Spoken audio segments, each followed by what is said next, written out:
Avant de commencer ce tuto, n'oublie pas de t'abonner et de cliquer sur la cloche pour recevoir les notifications de mes nouvelles vidéos. Si en plus tu as aimé, mets un pouce en l'air, et si en plus tu veux partager, tu seras le follower absolu.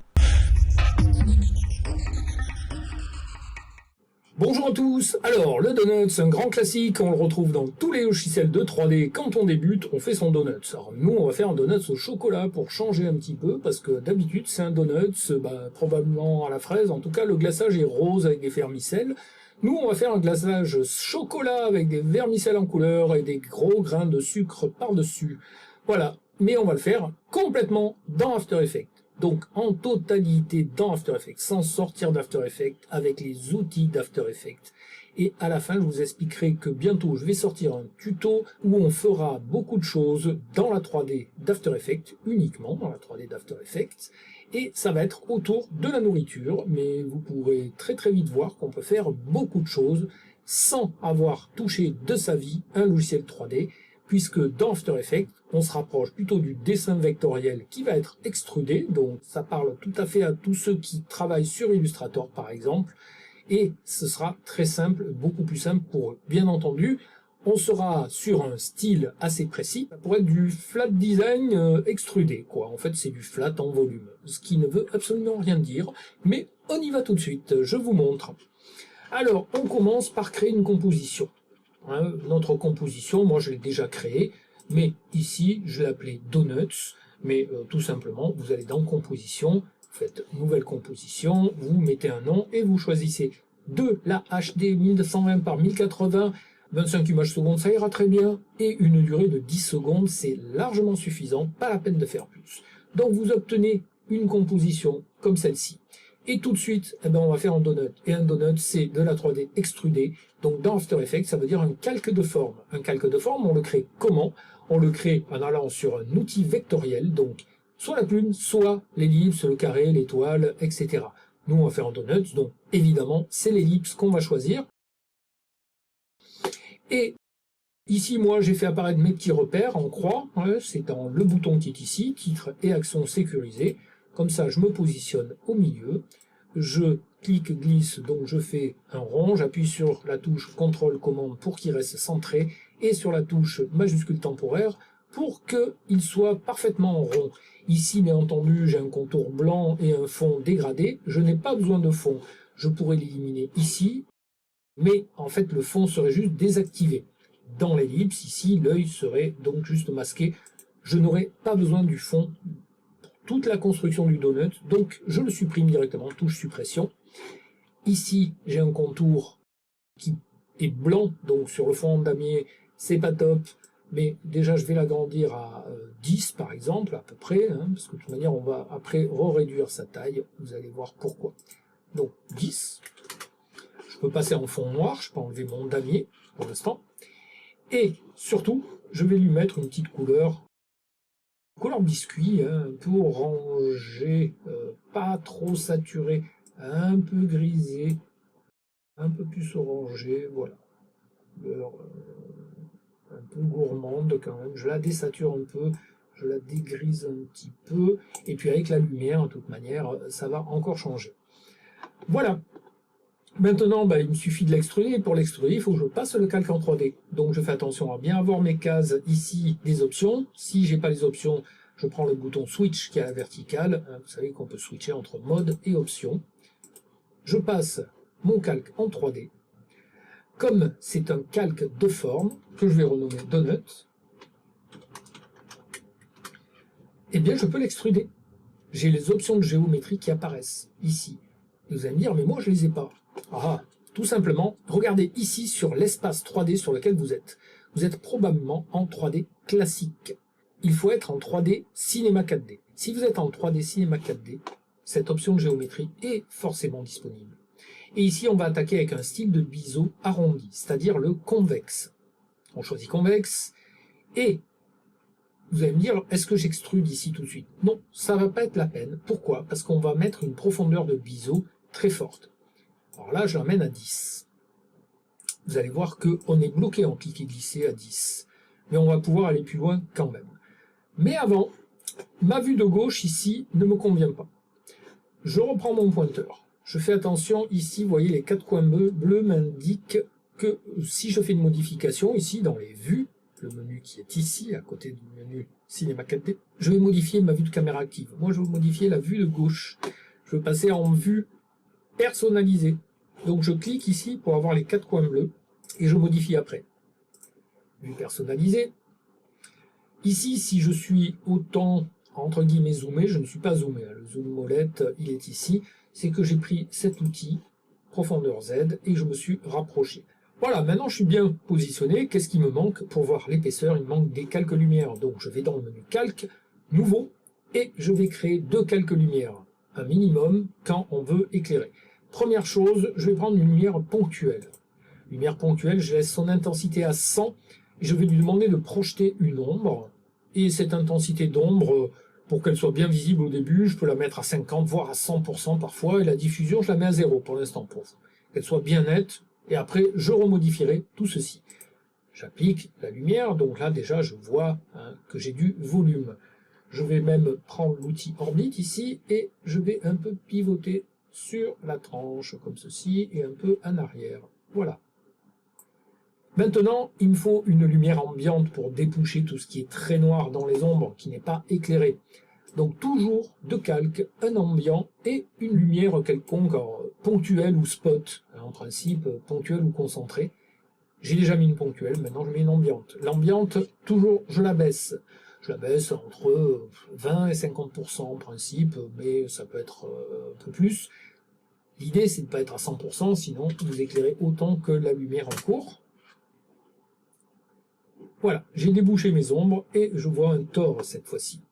Alors, ce tore, je vous ai dit tout à l'heure que la profondeur de biseau 10, j'étais bloqué ici quand je fais un slide sur la droite, je clique et glisse.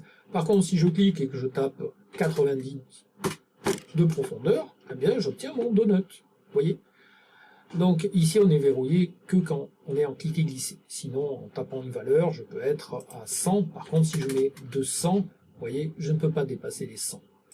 Donc 90, ça me va bien. Par contre, ici, il y a un côté un peu plat, etc. Il faut savoir il faut savoir que quand on met une valeur de profondeur de biseau si forte, eh bien, l'épaisseur du contour n'a plus vraiment de valeur. Ici, on était à 10, et si je me mets à 1, vous allez voir, ça va rien changer. Donc, vaut mieux qu'il y ait une valeur faible qu'une valeur forte à ce niveau-là. Et notre donut basique est prêt maintenant. Alors, on va faire le glaçage au chocolat tout de suite. On duplique le donut. On l'appelle glaçage chocolat, choc au chocolat. On va tout de suite, puisqu'on est sur ce calque, mettre une couleur chocolat. Donc on va choisir un orange assez saturé et qu'on va noircir.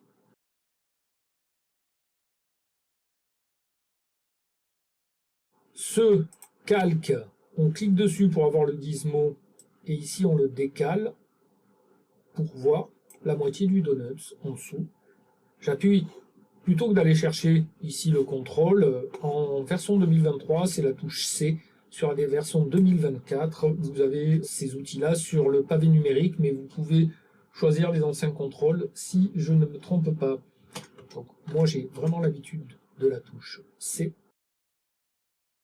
qui est bien pratique, parce qu'à côté, on a la touche V, et on revient donc sur le pointeur normal. J'appuie sur la touche P pour avoir la position. Ici, je vois que je suis à moins 19. Je vais arrondir ça à moins 25. Je le veux un peu plus haut quand même, ce glaçage, quitte à le retoucher par la suite. Et maintenant, on va lui donner une forme un petit peu ondulée, parce qu'un glaçage, c'est coulé par-dessus un donut, donc c'est pas régulier. On ouvre ici, et on va cliquer sur ellipse. Et à l'intérieur d'ellipse, on va placer déjà un effecteur. Alors, dans le menu ajouter, d'un calque de forme. Si vous n'avez pas l'habitude, toute la partie du haut, jusqu'à la moitié à peu près, sert à créer des groupes vides, des formes, des fonds, des contours, changer les couleurs du devant, du biseau, du côté de l'arrière, d'une forme extrudée. Nous, ce qui nous intéresse, c'est les effecteurs. Ils sont dans la partie basse, ici, après le dernier séparateur, et tous ces éléments permettent d'animer et de modifier la forme. On va commencer par un zigzag qui est tout en bas. On place un zigzag, vous voyez, ça va faire onduler la forme de façon pointue plutôt. Donc on ouvre zigzag, qu'est-ce qu'on a? On n'a que 3 réglages. Alors, on part du bas. Pourquoi c'est pointu? Parce qu'on est en sommet. On va passer en lisse pour que ça ondule. Maintenant, on a la taille, c'est-à-dire la profondeur, qui est de 5, et l'inflexion par segment. Segment, c'est un tracé entre 2 points. Sur un cercle, on a 4 points en fait. Un midi, en 3 heures, en 6 heures, en 9 heures.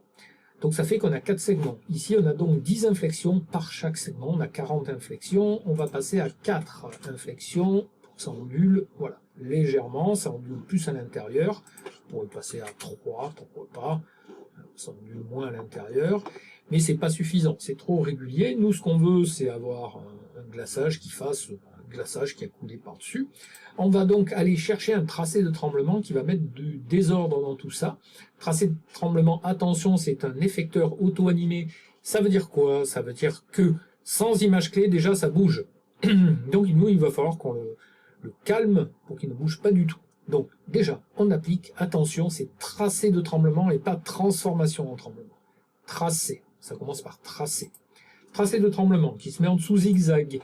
On va aller tout de suite sur le réglage du milieu, tremblement par seconde qui sur 2, on le passe à 0. Comme ça, ce n'est pas animé. Vous voyez que ça fait des pointes pas très jolies. Ben, comme zigzag, il a un réglage de sommet ou de lisse, juste au-dessus de tremblement par seconde d'ailleurs. C'est le seul menu. On le passe sur lisse. Maintenant, on a taille et détail. La taille, ça va être la profondeur. Et le détail, ça va être le nombre, justement, d'ondulations, toujours par segment. On va baisser tout ça, on va passer à 6, par exemple. Et ici, on va observer, en vue caméra, les artefacts qu'on va avoir. Parce qu'il y a toujours des artefacts. Donc, je clique sur cette vue pour avoir les coins bleus. Et je passe ici, en vue transparente. Vous voyez, j'ai 2 artefacts ici. Ces artefacts, on ne peut pas trop prévoir où ils sont. Donc, on va jouer sur la taille. Voilà. À 9, j'ai plus d'artefacts. Super, top. On verra que selon, par exemple, quand on va mettre une lumière spot, parfois on a des artefacts qui ressortent. Donc on change une petite valeur et hop, l'artefact disparaît. Nous y voilà, c'est beaucoup plus chaotique. Détail, peut-être que je vais baisser à 4. Essayons 4. Oui, ça fait moins de dentelle, on va dire. C'est peut-être un peu plus joli. Essayons à 2.